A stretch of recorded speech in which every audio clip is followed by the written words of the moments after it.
नमस्कार साथियों। UP TET super TET target 3 और 4 जुलाई 2026। एक ही लक्ष्य 30 में 30 बाल विकास की थ्योरी क्लास अभी आपकी चलेगी। उसके बाद साथ ही आप लोगों को प्रीवियस ईयर का क्वेश्चन करवाएंगे। अगर आप लोग साथी इस चैनल पर पहली बार विजिट कर रहे हैं तो आप लोग लाइक शेयर सब्सक्राइब करना बिल्कुल मत भूलिए। आप लोग अपने दोस्तों तक शेयर करने का प्रयास कीजिएगा। बहुत ही अच्छा कंटेंट मैं आपको दूंगा साथी। ये एनसीईआरटी आधारित कंटेंट है। सरल भाषा में आपको समझाएंगे। परीक्षा में पूछे जाने वाले प्रश्न आपको करवाएंगे। महत्वपूर्ण टॉपिक की क्लास रहेगी। मैंने कहा कि एक ही लक्ष्य 30 में 30। ठीक है साथी, तो आप लोग इस सेशन से जुड़ने का प्रयास कीजिएगा साथियों। चलते हैं आपको कंटेंट की तरफ लेकर के। यह जो है आप लोगों का साथी सिलेबस पाठ्यक्रम है। बाल विकास एवं शिक्षण विधियाँ 30 प्रश्न आएंगे। बाल विकास चाइल्ड डेवलपमेंट, इसमें अर्थ, आवश्यकता, क्षेत्र, अवस्थाएं, स्टेज मतलब शारीरिक, मानसिक, संवेगात्मक, भाषा और सृजनात्मकता। उसके बाद में साथी प्रभावित करने वाले कारक, वंशानुक्रम आएंगे। वातावरण में क्या क्या, पारिवारिक, सामाजिक, विद्यालय और संचार माध्यम। इस तरीके से शिक्षण विधियाँ आएंगी। शिक्षण के उद्देश्य, संप्रेषण, सूत्र, प्रविधियाँ, आधारभूत कौशल, सूक्ष्म शिक्षण, नवीन विधाएं, उपागम, सिद्धांत और अर्थ आएंगे। अब आएगा अगला, इसमें समावेशी शिक्षा निर्देशन एवं परामर्श रहेगा। समावेशन में अभिप्राय, पहचान, प्रकार, अपवंचित, भाषा, जाति, लिंग, दिव्यांग, दृष्टि, श्रवण, अस्थि, मानसिक। उपकरण, सामग्री, विधियाँ, ब्रेल लिपि, TLM, आवृत्तियाँ, जांच हेतु टूल, तकनीकी। निर्देशन एवं परामर्श में सहयोग देने वाले विभाग, अर्थ, उद्देश्य, प्रकार, विधियाँ, आवश्यकता, मनोविज्ञानशाला, प्रयागराज मंडलीय केंद्र, जिला चिकित्सालय, डाइट मेंटर, पर्यवेक्षण तंत्र, समुदाय, विद्यालय समितियाँ, सरकारी और गैर सरकारी संगठन। सीखने का अर्थ तथा सिद्धांत, लर्निंग मीनिंग एंड थ्योरीज। अधिगम का अर्थ, प्रभावित करने वाले कारक, प्रभावशाली विधियाँ, अधिगम के नियम, थार्नडाइक मुख्य नियम एवं महत्व, प्रमुख सिद्धांत, थार्नडाइक का प्रयास एवं त्रुटि सिद्धांत, पावलोव संबंध प्रतिक्रिया का सिद्धांत, स्किनर क्रिया प्रसूत, कोहलर, सूज, अंतर्दृष्टि, पियाजे, वाइगोस्की। उसके बाद सीखने का वक्र, पठान, फिर इसका कारण और निराकरण। फिर सेकंड वाले में क्या आता है, अधिगम और अध्यापन, लर्निंग एंड पेडागॉजी। बालक कैसे सोचते हैं, सीखते हैं, असफलता के कारण, बुनियादी प्रक्रियाएं, कार्यनीतियाँ, सामाजिक कार्य, क्रियाकलाप, संदर्भ। बालक समस्या समाधान करता, वैज्ञानिक अन्वेषण, वैज्ञानिक संकल्पना, त्रुटियों को समझना, बोध और संवेदनाएं, प्रेरणा और अधिगम, योगदान देने वाले कारक, निजी और पर्यावरणीय। तो इस तरीके से आपका यह पूरा पाठ्यक्रम था साथी, पूरा सिलेबस है। सिलेबस को मैंने आपको बहुत विधिवत बताया है। अब चलते हैं, आज आपको ले चलते हैं पहली क्लास में मनोविज्ञान का इतिहास। मनोविज्ञान का इतिहास आप लोग देखिए। मनोविज्ञान शब्द यूनानी ग्रीक भाषा के 2 शब्दों से मिलकर बना हुआ है। साइकी, साइक प्लस आत्मा, मतलब इसको साइकी बोलते हैं, आत्मा प्लस लोगस को अध्ययन बोलते हैं। Psyche plus लोगस, psychology. अर्थ, आत्मा का अध्ययन। अर्थ इसका क्या होगा, मनोविज्ञान का शाब्दिक अर्थ होता है आत्मा का अध्ययन। शुरुआत में मनोविज्ञान दर्शन शास्त्र, फिलॉसफी का ही नाम एक भाग माना गया था। क्या माना गया था, दर्शन शास्त्र। तो आत्मा का विज्ञान, साइंस ऑफ सोल। समय क्या है, 16वीं शताब्दी में समर्थक इसके अरस्तु और प्लेटो थे। खंडन, आत्मा का कोई रूप, रंग, आकार नहीं होता है, या इसका खंडन कर दिया गया। आत्मा का विज्ञान में मन व मस्तिष्क का विज्ञान, साइंस ऑफ माइंड। यह 17वीं शताब्दी में पोम्पोनाजी। इसका खंडन क्या है, मन का कोई निश्चित आकार, रंग, रूप नहीं है। इसका क्या है, विशेष तत्व में क्या है, 1774 में पोम्पोनाजी ने बेबी बायोग्राफी प्रकाशित की, पहला व्यवस्थित अध्यापन किया। उसके बाद में आता है चेतना का विज्ञान।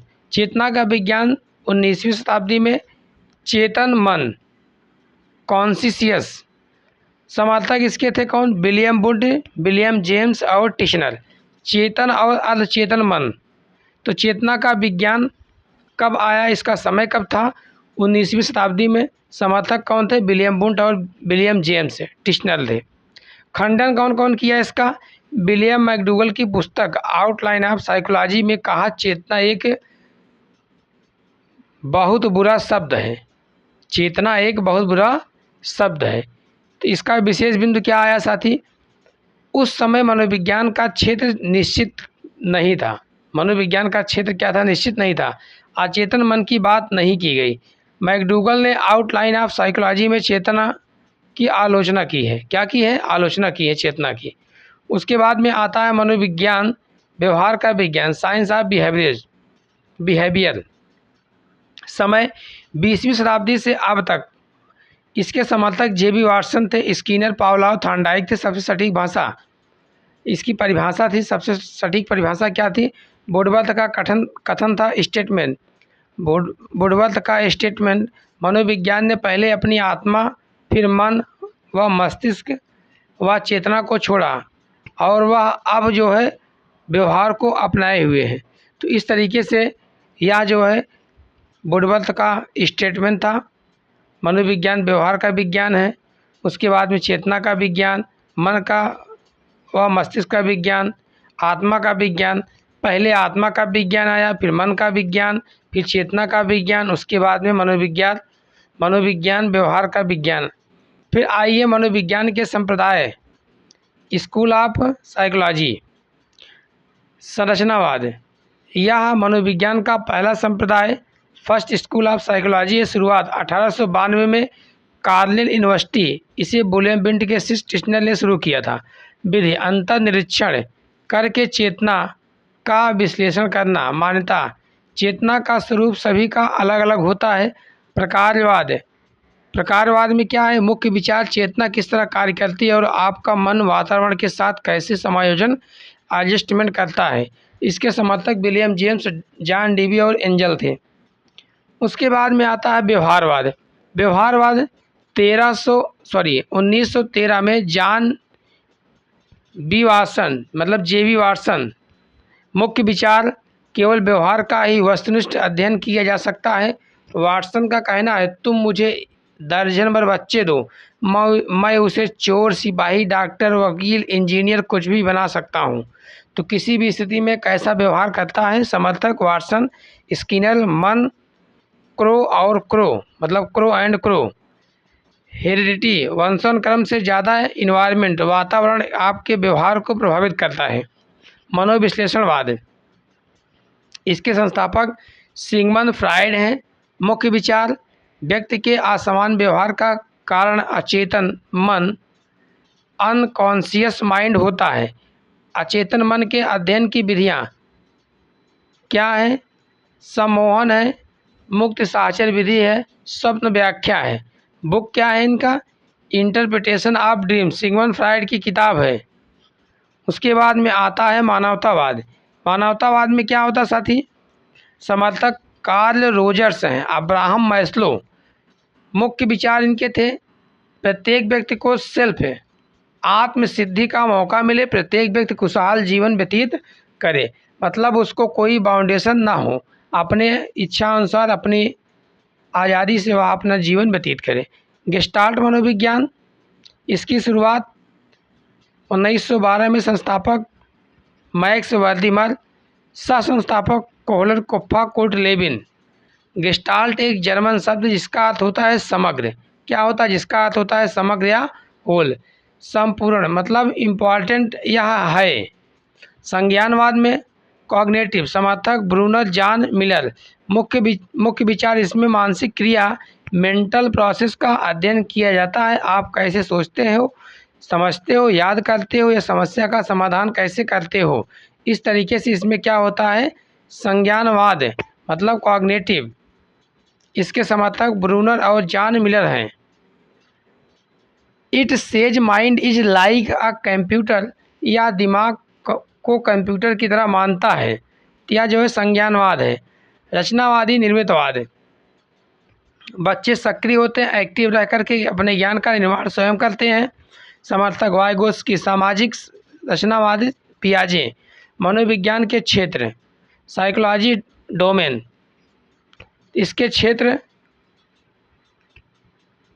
Industrial organizational, forensic psychology, biopsychological, clinical psychological, cognitive psychology, development psychology, social psychology. तो इस तरीके से इसके जो है साइकोलॉजी के डोमेन थे। विकास की अवधारणा, कॉन्सेप्ट ऑफ डेवलपमेंट। अब क्या है, विकास की अवधारणा क्या आती है साथी? गर्भावस्था, शैशवावस्था, बाल्यावस्था, किशोरावस्था, प्रौढ़ावस्था और वृद्धावस्था। इस तरीके से आइए विकास व अभिवृद्धि परिभाषाएं। मुनरो महोदय ने क्या बताया है? परिभाषा, विकास परिवर्तन श्रृंखला की वह अवस्था है जिसमें बच्चा भ्रूण अवस्था से प्रौढ़ावस्था तक क्या करता है, गुजरता है। फ्रैंक, कोशिकीय गुणात्मक वृद्धि ही अभिवृद्धि कहलाती है। हरलाक महोदय का यह इम्पॉर्टेंट है। यह क्या है? इम्पॉर्टेंट है। हरलाक महोदय का डिवीजन ही पूछा जाता है, बहुत इंपॉर्टेंट, इसी को मान्यता मिलती है। विकास पद्धति में नवीन विशेषताओं व योग्यता को प्रस्फुटित करता है। उसके बाद में साथी अब आता है अभिवृद्धि, ग्रोथ बनाम विकास। अभिवृद्धि, ग्रोथ, शरीर तथा उसके अवयव में होने वाला मात्रात्मक परिवर्तन या अभिवृद्धि ग्रोथ है। विकास क्रमशः व क्रमिक जैविकी परिवर्तन, शरीर तथा मन में होने वाला सभी प्रकार का परिवर्तन विकास कहलाता है। मात्रात्मक व गुणात्मक होता है। विकास कैसा होता है? विकास मात्रात्मक और गुणात्मक दोनों होता है, लेकिन वहीं पर ग्रोथ क्या होता है? केवल मात्रात्मक परिवर्तन होता है। चलिए, विकास बराबर वृद्धि प्लस क्षमता प्लस परिपक्वता प्लस वातावरण के साथ अंतःक्रिया, या क्या इसका डेवलपमेंट का सूत्र है। ग्रोथ मात्रात्मक होती है, डेवलपमेंट विकासात्मक और मतलब गुणात्मक और मात्रात्मक दोनों होता है। अभिवृद्धि किशोरावस्था तक निर्धारित होती है, यह जीवन प्रति चलती है। विकास जीवन प्रति होता रहता है, लाइफ टाइम। यह केवल शारीरिक परिवर्तन होता है, सभी प्रकार के परिवर्तन शारीरिक, मानसिक, संवेगात्मक तथा मनोगत्यात्मक। अभिवृद्धि एकीकृत नहीं होती है, विकास क्या होता है? एकीकृत होता है। माप का विषय होता है क्या? ग्रोथ क्या है? माप का विषय है, लेकिन डेवलपमेंट क्या है? मूल्यांकन का विषय होता है। ग्रोथ रेखी होता है, ग्रोथ क्या होता है? रेखी होता है ऐसे, लेकिन वर्तुलाकार क्या होता है? वर्तुलाकार कौन सा होता है हमारा? डेवलपमेंट, विकास। अभिवृद्धि को प्रत्यक्ष देखा जा सकता है, विकास का केवल अनुभव किया जा सकता है। अब जो है साथी बाल विकास के सिद्धांत आपके यहाँ से सिद्धांत स्टार्ट होते हैं। आज मैं आपको पूरा थ्योरी और कुछ इम्पॉर्टेंट चीज़ें आपको बताने का प्रयास किया हूँ साथी। आप लोग ज़रूर आप लोग लाइक शेयर सब्सक्राइब करिएगा, और अगर आप लोगों को समझ में नहीं आया होगा तो ज़रूर कमेंट आप कीजिएगा साथी, कमेंट बॉक्स में कमेंट कीजिएगा। जैसे भी आप लोगों का कुछ कमेंट आता है तो हमको क्या होता है, एक मोटिवेशन मिलता है। बाकी जो है चीज़ें आपको कंटेंट बहुत ही अच्छा देने का प्रयास किया हूँ साथी। कल आपका जो है रहेगा टॉपिक बाल विकास के सिद्धांत। कल आपको सिद्धांत के बारे में एक एक चीज़ करके बताएंगे साथी, ठीक है? चलिए ठीक है, यहीं पर आज की क्लास यहीं तक। बहुत बहुत धन्यवाद। All the best. जय हिंद, जय भारत।